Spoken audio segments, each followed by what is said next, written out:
Assalamualaikum warahmatullahi wabarakatuh. Kami dari kelompok 2 ingin memaparkan video kami tentang penyuluhan pertanian dengan mata kuliah pengembangan masyarakat. Selamat menyaksikan.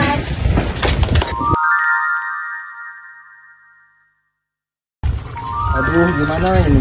Gara-gara El Nino, ikan pada mati, gagal panen, kekeringan air.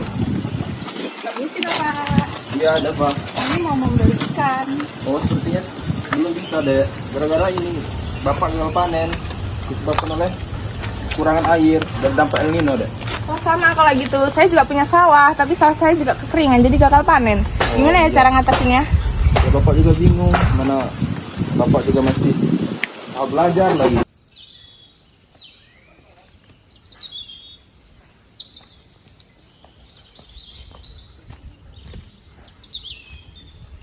Assalamualaikum. Waalaikumsalam. Permisi Pak ya.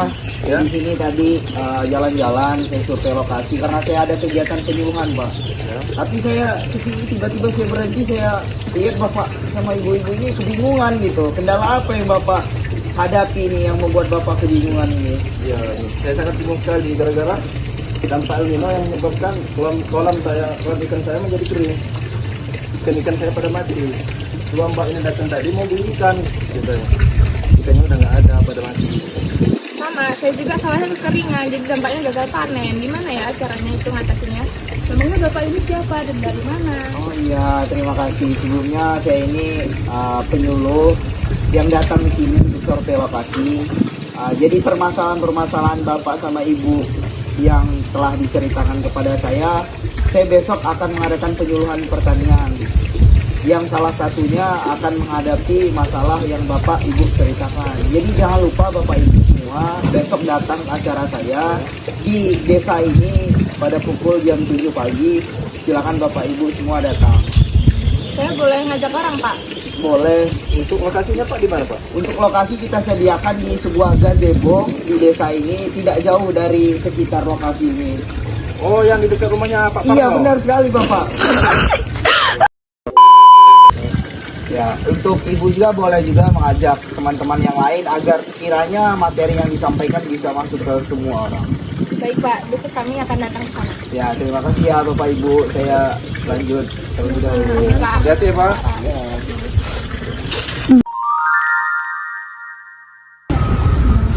Assalamualaikum warahmatullahi wabarakatuh. Waalaikumsalam warahmatullahi wabarakatuh.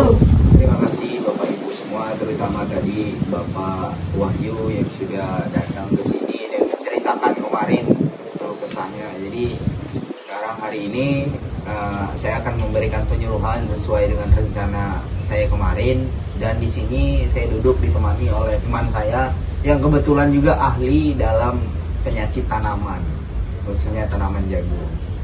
Jadi untuk mempersingkat waktu, kira-kira ada pertanyaan atau ada keluh kesah yang bisa disampaikan oleh Bapak Ibu petani semua? Silakan. Ya, sebelumnya nama saya Wahyu Sulama. Saya di sini sebagai seorang petani yang budidayanya ikan mas dan ikan nila. Jadi 3 bulan terakhir ini saya mengalami kekurangan air yang menyebabkan ikan-ikan saya pada mati dan menyebabkan gagal panen. Dan untuk pertanyaan saya, bagaimana cara mengatasi dan memberi solusinya agar saya tidak mengalami gagal panen lagi. Pertanyaan dan keluh kesah Bapak Ibu kami tampung terlebih dahulu. Sekiranya kalau ada keluh kesah lagi, silakan Bapak Ibu semua. Ada Pak? Ya. Perkenalkan, nama saya Australia Ramadhani. Jadi kebetulan saya ini adalah petani jagung. Di dalam pertanian saya itu jagung saya terdapat masalah di bagian batangnya, batang jagungnya itu terdapat busuk batang gitu Pak, atau bola jagung. Itu gimana sih Pak caranya menangani masalah ini Pak? Ya, terima kasih Bapak Ibu semua.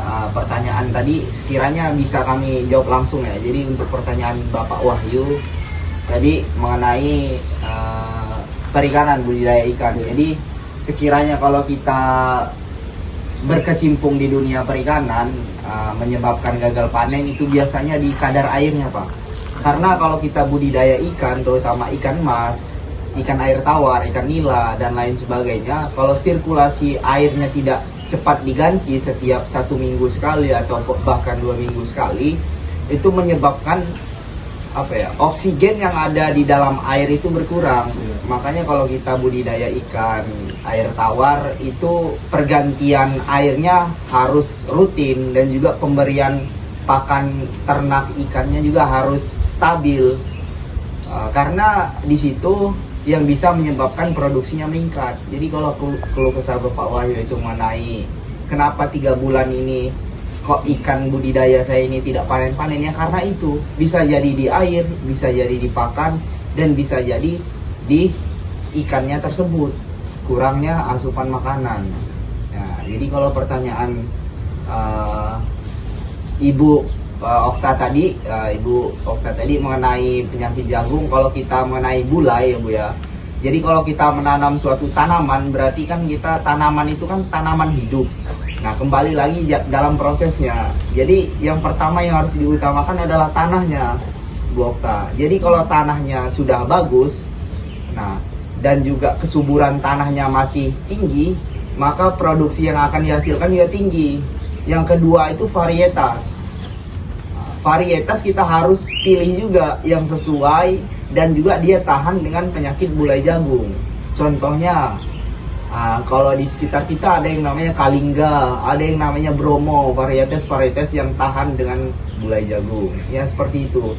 Terus juga unsur hara yang ada di dalam tanah, dan juga fungisida, ataupun juga kita melakukan penyemprotan untuk membasmi dari penyakit bulai jagung. Kurang lebih seperti itu Bapak Ibu semua.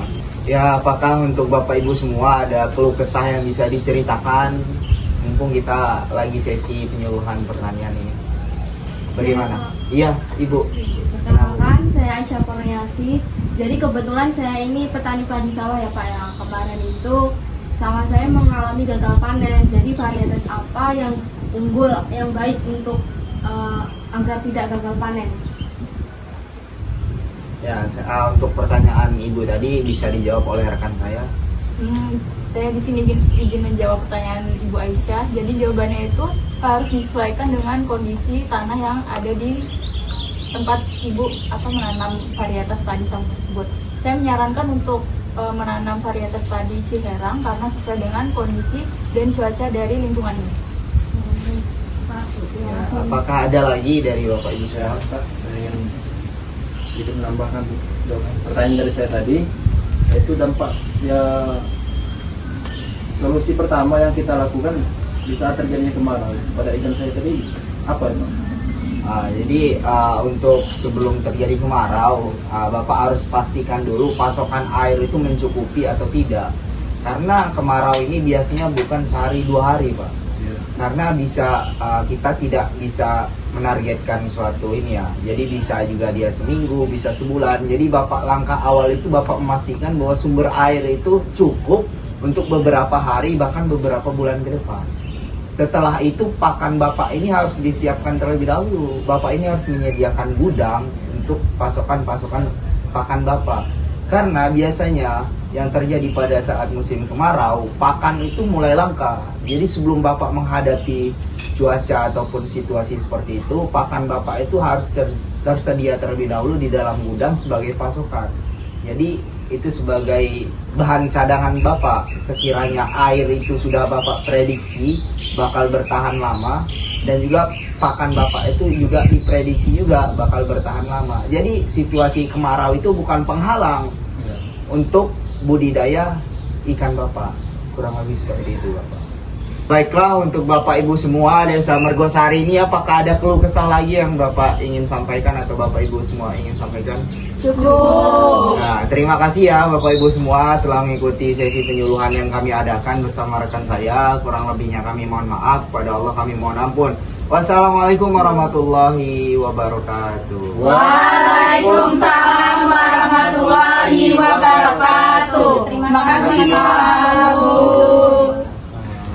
Jangan bosan. Sekian video dari kami akhiri. Wassalamualaikum warahmatullahi wabarakatuh.